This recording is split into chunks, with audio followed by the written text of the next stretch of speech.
Law 2, never put too much trust in friends. Learn how to use enemies. Judgment: be wary of friends, they will betray you more quickly, for they are easily aroused to envy. They also become spoiled and tyrannical. But hire a former enemy and he will be more loyal than a friend, because he has more to prove. In fact, you have more to fear from friends than from enemies. If you have no enemies, find a way to make them. Transgression of the law. In the mid-9th century AD, a young man named Michael III assumed the throne of the Byzantine Empire. His mother, the Empress Theodora, had been banished to a nunnery, and her lover, Theoctistus, had been murdered. At the head of the conspiracy to depose Theodora and enthrone Michael had been Michael's uncle, Bardas, a man of intelligence and ambition.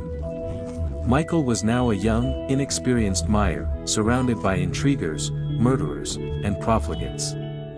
In this time of peril he needed someone he could trust as his counselor, and his thoughts turned to Basilius, his best friend. Basilius had no experience whatsoever in government and politics. In fact, he was the head of the royal stables, but he had proven his love and gratitude time and again. They had met a few years before, when Michael had been visiting the stables just as a wild horse got loose. Basilius, a young groom from peasant Macedonian stock, had saved Michael's life. The groom's strength and courage had impressed Michael, who immediately raised Basilius from the obscurity of being a horse trainer to the position of head of the stables. He loaded his friend with gifts and favors and they became inseparable. Basilius was sent to the finest school in Byzantium, and the Kndi peasant became a cultured and sophisticated courtier. Now Michael was emperor, and in need of someone loyal. Who could he better trust with the post of chamberlain and chief counselor than a young man who owed Hearn everything?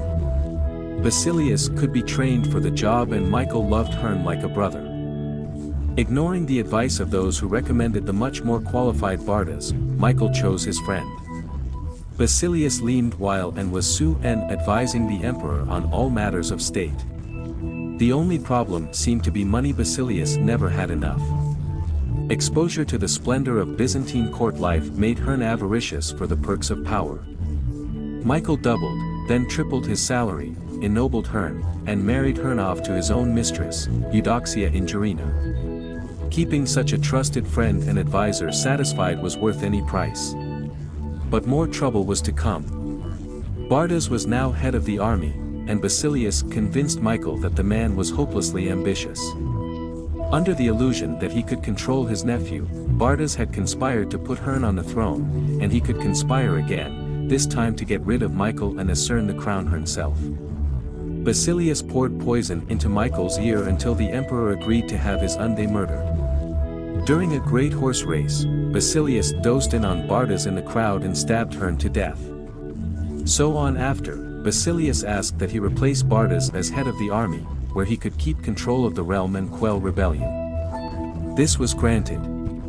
Now Basilius's power and wealth only grew, and a few years later Michael, in financial straits from his own extravagance, asked Hearn to pay back some of the money he had borrowed over the years. To Michael's shock and astonishment, Basilius refused, with a look of such impudence that the emperor suddenly realized his predicament.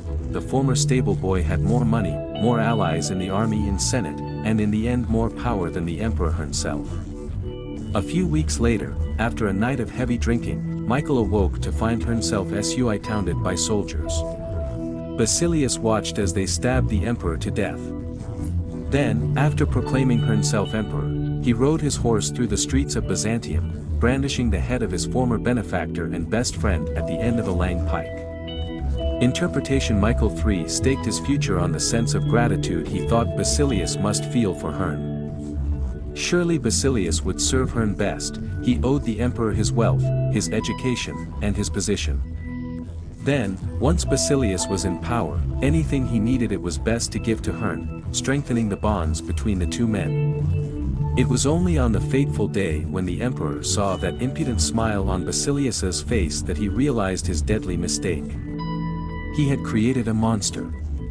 He had allowed a man to see power up close, a man who then wanted more, who asked for anything and got it, who fight encumbered by the charity he had received and simply did what many people do in such a situation. They forget the favors they have received and imagine they have earned their success by their own merits.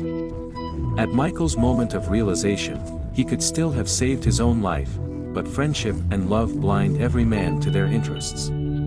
Nobody believes a friend can betray. And Michael went on disbelieving until the day his head ended up on a pike. Lord, protect me from my friends, I can take care of my enemies. Voltaire, 1694–1778. Observance of the law for several centuries after the fall of the Han Dynasty, A.D. 222, Chinese history followed the same pattern of violent and bloody coups, one after the other. Army men would plot to kill a weak emperor, then would replace Hern on the dragon throne with a strong general. The general would start a new dynasty and crown himself emperor. To ensure his own survival, he would kill off his fellow generals. A few years later, however, the pattern would resume. New generals would rise up and assassinate Hern or his sons in their turn. To be emperor of China was to be alone, surrounded by a pack of enemies. It was the least powerful, least secure position in the realm.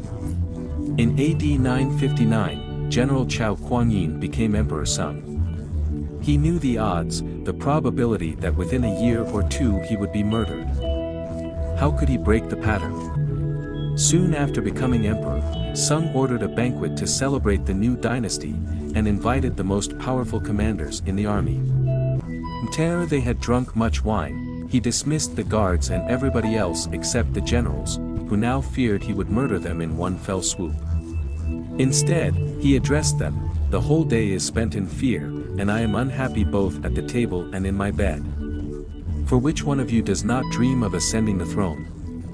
I do not doubt your allegiance, but if by some chance your subordinates, seeking wealth and position, were to force the emperor's yellow robe upon you in turn, how could you refuse it?" Drunk and fearing for their lives, the generals proclaimed their innocence and their loyalty. But Sung had other ideas. The best way to pass one's days is in peaceful enjoyment of riches and honor. If you are willing to give up your commands, I am ready to provide you with fine estates and beautiful dwellings where you may take your pleasure with singers and girls as your companions. The astonished generals realized that instead of a life of anxiety and struggle, Sung was offering them riches and security. The next day, all of the generals tendered their resignations, and they retired as nobles to the estates that Sung bestowed on them.